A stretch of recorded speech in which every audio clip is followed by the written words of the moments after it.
So, I don't know if any of y'all have any Commodore 64s, any of my friends. If you do, then you need to either buy a new power supply immediately, or do a mod to the one you have, or build yourself a new one.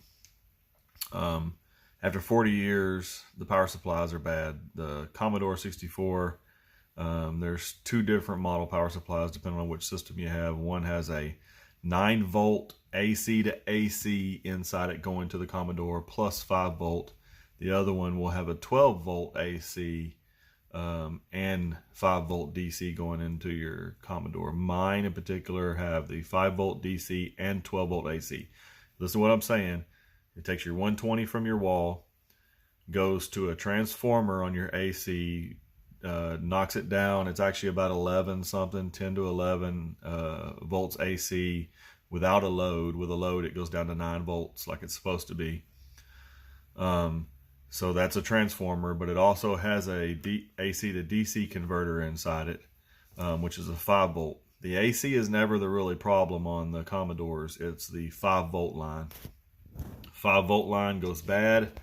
When that goes bad in the power supply, it raises the voltage. The voltage actually goes up, and it goes over 6 volts, 7 volts, and boom, your chips go, that destroys your chips. So your Commodore is jacked up.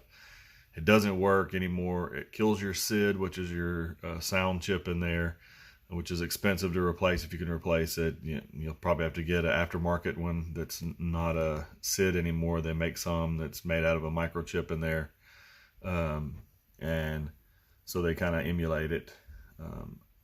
You really don't want to do that. You really want your real SID. You really want your real chips in there to function and work. So you either build a new one or you go buy one. Going to buy one, $40 to $60. It's a little bit of money. You probably don't want to have to do that. So you can build one yourself, like I did. You can get this off of Jameco. It's about $10. It's a it's an AC to DC converter. It takes 120 and goes down to 5 volts. Then you can also buy a power supply that you'll have to tear apart.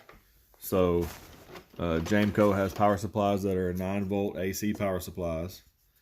You have to break it apart, tear it apart, and the only thing that's in there is a transformer, so you use the transformer out of that. And then of course in here I have I'm not going to go through the instructions because it's all online how to do it, but this is a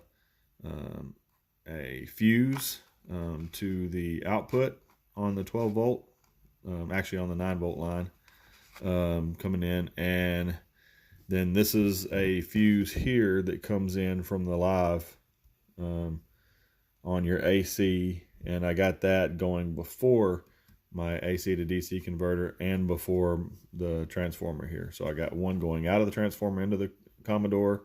That's a 2-amp fuse, and then the 1-amp fuse is what's coming in from the 120. Anyway, no big deal. That's what it is. It's a custom power supply. I had to drill the hole there in the side for that. I repainted the brick. So it looked good. I didn't put any LEDs or anything. Anyways, it's getting the right voltages. Look at here. Here's the pins on the power supply. Let's see if I can get a picture. The bottom middle right there, the bottom one on the left side here.